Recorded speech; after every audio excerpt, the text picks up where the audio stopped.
இன்னைக்கு பிஜேபி ஊழலே இல்லைன்னு அவர்கள் சொல்லுகிறார்கள். நான் இந்த கூட்டத்தில் ஒரு 25 ஊழலை நான் பட்டியல் போட என்னுடைய அன்புக்குரிய பிஜேபியை சார்ந்த தோழர்கள், RSS சார்ந்த தோழர்கள், தேசபக்தி பற்றி பேசுகிற தோழர்கள், உங்களுக்கு பதில் இருந்தா நீங்க எங்களுக்கு சொல்லுங்க. ஜார்க்கண்ட் மாநிலத்தில் நிலக்கரி ஊழல்ல வாஜ்பாய் அமைச்சரையில் இணையமைச்சராக இருந்த திலீப் ராய் 3 ஆண்டு சிறை தண்டனை அவருக்கு கிடைச்சு. அதுக்கு பிறகு கர்நாடகத்தில் டெண்டர் ஊழல்ல பாஜக அமைச்சர் நேரு உலேகருக்கு 2 ஆண்டு சிறை. 2013 வெளியான வியாபம் ஊழல்ல உச்சநீதிமன்றம் CBI விசாரணைக்கு உத்தரவு. இதுல மத்திய பிரதேச பாஜக அமைச்சர் லட்சுமிகாந்த் சர்மா 1.5 வருடம் சிறை. 1,37,00,000 ஊழல் வழக்கில் விசாராமல் இருக்கக்கூடிய பாஜக MLA உத்ததான் சக்மா மற்றும் பாஜகவை சார்ந்த 12 தலைவர்களுக்கு 1 ஆண்டு சிறை. 2001 பாதுகாப்புத்துறை தளவாடங்கள் வாங்குவதில் நடைபெற்ற ஊழல் விவகாரத்தில் பாஜக தலைவர் பங்காரு லட்சுமணனுக்கு 7 ஆண்டு சிறை. பண மோசடியில் கர்நாடக பாஜக MLA குமாரசாமிக்கு 4 ஆண்டு சிறை. சிறுமி பாலியல் வன்புணர்வு வழக்கில் உத்தரப்பிரதேசத்தின் பாஜக MLA ராம் துலர் 25 ஆண்டு சிறை. 25 வருஷம் சிறுமி வழக்கில் எஃப்ஸ்டீன் ஃபைல் மாதிரி உள்ளது. கிரிமினல் வழக்கில் முன்னாள் ஒன்றிய இணையமைச்சர் ராம் சங்கர் கத்தவரியாவுக்கு 2 ஆண்டு சிறை.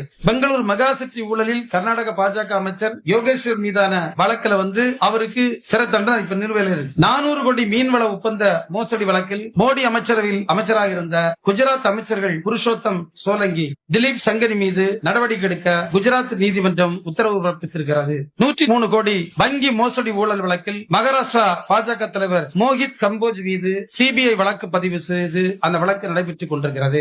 40 லட்சம் லஞ்ச வழக்கில் கர்நாடக பாஜக MLA விருப பக்ஷாவுக்கு சிறை தண்டனை கிடைத்திருக்கிறது. 18 கோடி சட்டவிரோத பண பரிவர்த்தனை வழக்கில் அமைச்சர் ஜனார்தன் ரெட்டி சிறை. பணி நியமன மோசடியில வங்கதேசத்துக்குரிய பாஜக யுவ மோர்ச்சா இளைஞரணி உள்ளூர் தலைவர் சௌரவ் சௌத்ரிக்கு சிறை. அஸ்ஸாம் காவல்துறை தேர்வில் ஊழல் பாஜக பிரமுகர் தீபன் தேகாவுக்கு சிறை. மேற்கு வங்காளத்தில் கேஸ் டீலர் லைசன்ஸ் ஊழலில் பாஜக தலைவர் ரஞ்சித் மஜும்தாருக்கு சிறை. 2438 கோடி ஆருத்ரா நிதி மோசடி வழக்கு, அது தமிழ்நாட்டில் அவ்வளவு பெருசா ஓடுனது. அந்த நிதி மோசடி வழக்கில் பாஜக நிர்வாகிகள் ஹரீஷ் மற்றும் RK சுரேஷ் அவர்கள் வழக்கில் போது சிக்கி பிரச்சனை இருக்காங்க. 5000 கோடி நியோமேக்ஸ் நிதி மோசடி வழக்கில் மதுரை பாஜக பிரமுகர் வீரசக்தி கைது செய்யப்பட்டுள்ளார். விக்ராந்த் போர்க்கப்பல் பெயரில் 57 கோடி பண மோசடி விவகாரத்தில் மகாராஷ்டிரா பாஜக தலைவர் கிரித் சோமையா கைது. கர்நாடக காவல்துறை தேர்வு ஊழலில் பாஜக தலைவர் திவ்யா சிறை. அதே போன்று பீகார்ல சீதாமாரி மாவட்டத்தை அங்கு ஆட்சியரகத்தில் கலவரம் ஏற்பட்டதாக அதை தூண்டுவதற்காக அதில் 5 பேர்